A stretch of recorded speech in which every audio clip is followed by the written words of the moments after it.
Tak bisa dipungkiri, sebagai negara tropis, Indonesia adalah surganya buah-buahan. Namun ada salah satu buah asli Indonesia yang dikenal dan diburu dunia. Lebih mengejutkan lagi, buah sakti ini dianggap sebagai solusi mengatasi kiamat pangan yang kini sedang melanda bumi imbas krisis iklim. Yes, buah sukun.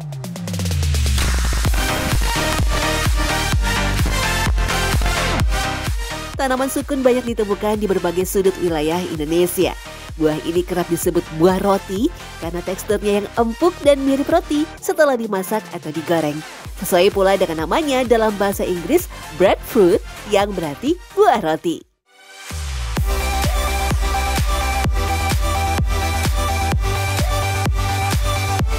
Keunggulan sukun juga memiliki tingkat kalori, lemak, dan gula yang rendah. Karena itulah buah sukun disebut sebagai superfood. Tak heran jika di Indonesia, buah sukun sempat direkomendasikan sebagai alternatif pangan pengganti beras dan dianggap cocok dijadikan sebagai makanan diet. Selain buahnya, daun sukun pun bermanfaat. Ekstra daun sukun mengandung flavonoid dan sitosterol yang berkhasiat untuk kesehatan jantung dan pembuluh darah. Jadi ini salah satu keistimewaan sukun adalah buah-buahan biasanya rendah kandungan karbohidratnya. Dan ini kandungan karbohidratnya juga tinggi. Jadi dengan demikian bisa mengenyangkan gitu kan. Jadi bahkan di zamannya awal-awal IPB juga salah satu mengusulkan bahwa sukun itu sebagai bahan pangan pokok untuk daerah-daerah tertentu, terutama di daerah-daerah pantai yang basah kayak gitu. Selain bernutrisi tinggi, buah sukun juga termasuk buah yang cepat berbuah dan hanya membutuhkan sedikit perawatan. Sukun bisa bertahan di cuaca ekstrim dan sangat adaptif. Karena itulah sukun mudah ditanam di luar habitat aslinya di Indonesia. Makanya tak heran, pohon sukun kini tak hanya ada di Indonesia, tapi mudah ditemukan di banyak tempat di seluruh dunia. Padahal dulu pada abad 18, masyarakat Eropa hanya bisa membayangkan saja seperti apa buah sukun karena tumbuhnya hanya di sekitaran Nusantara. Saat itu sukun atau breadfruit populer di Eropa dengan rasa yang lezat karena daging buahnya yang dipanggang terasa seperti roti panggang. Sukun disebut buah sakti karena bisa mengatasi kelaparan dan krisis pangan serta penyakit kudis. Kelebihannya ada 3. Yang pertama, dia sekali tanam untuk selamanya istilahnya. Jadi terus gitu kan, tidak tanam panen habis.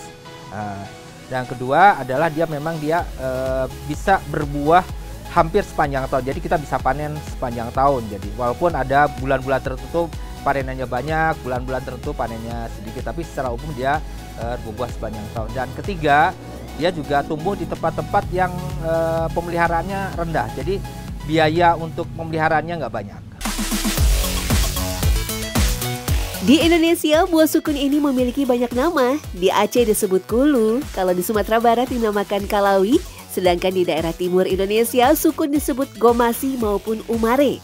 Buah sukun selain bergizi, tentunya enak untuk diolah menjadi beraneka makanan.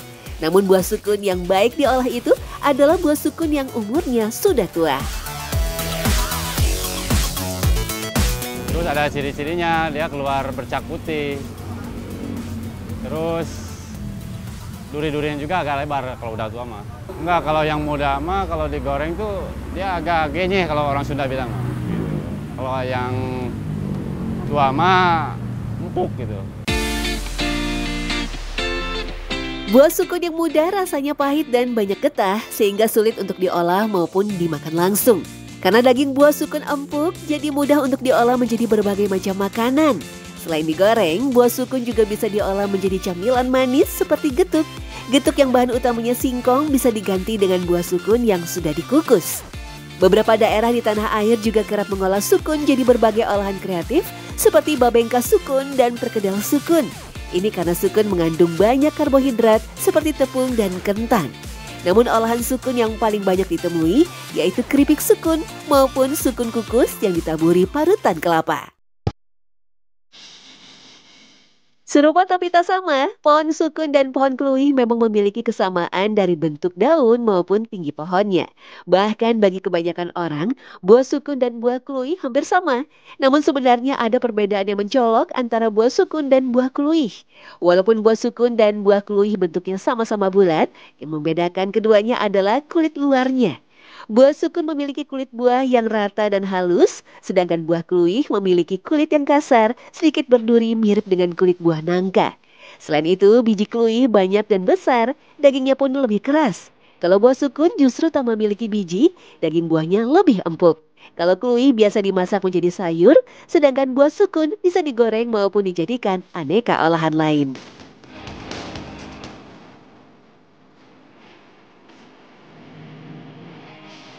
Di dalam mitos dan kepercayaan tradisional, pohon sukun sering dianggap sebagai simbol kesuburan, kelimpahan, dan umur panjang.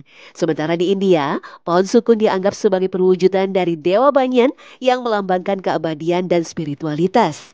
Mitos pohon sukun menurut Primbon dianggap memiliki nilai spiritual dan konotasi mistis. Pohon sukun memiliki makna sebagai lambang keberanian. Orang yang memiliki pohon sukun di depan rumahnya dianggap memiliki keberanian yang tinggi. Pohon ini dianggap dapat melawan dan mengusir segala bentuk kejahatan yang ada di sekitar rumah. Pohon sukun dianggap sebagai simbol kekuatan, diyakini memiliki energi positif yang dapat memancarkan aura kekuatan kepada pemiliknya. Dan dipercaya dapat memberikan perlindungan dari segala macam bahaya dan serangan dari luar. Kadang orang awam tak bisa membedakan sukun dengan nangka. Ternyata nangka dan sukun merupakan anggota keluarga yang sama, yaitu Moraceae.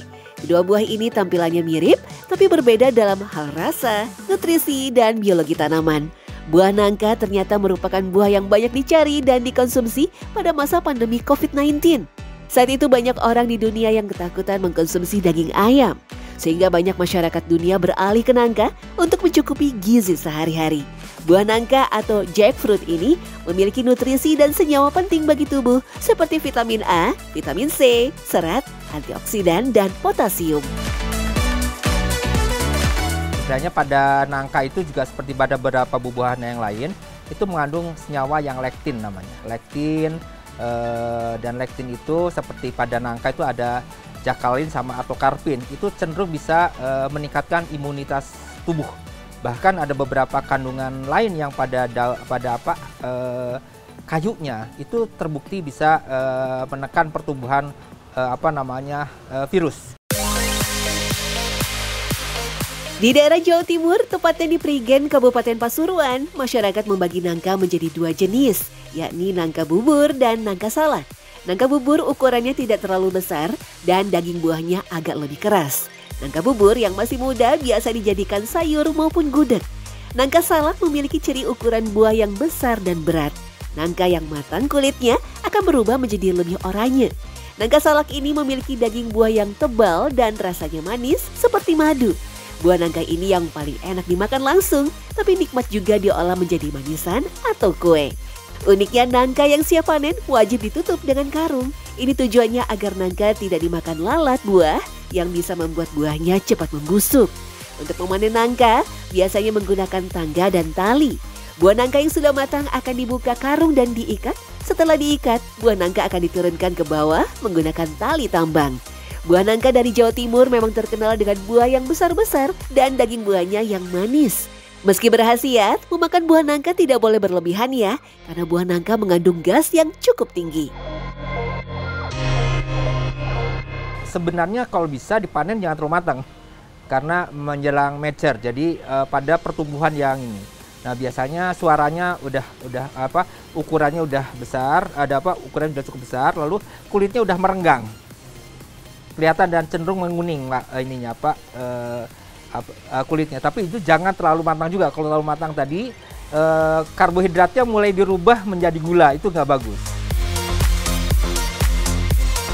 Baik sukun maupun nangka, keduanya sama-sama punya manfaat. Tinggal pilih saja sesuai selera. Kamu tim sukun atau tim nangka?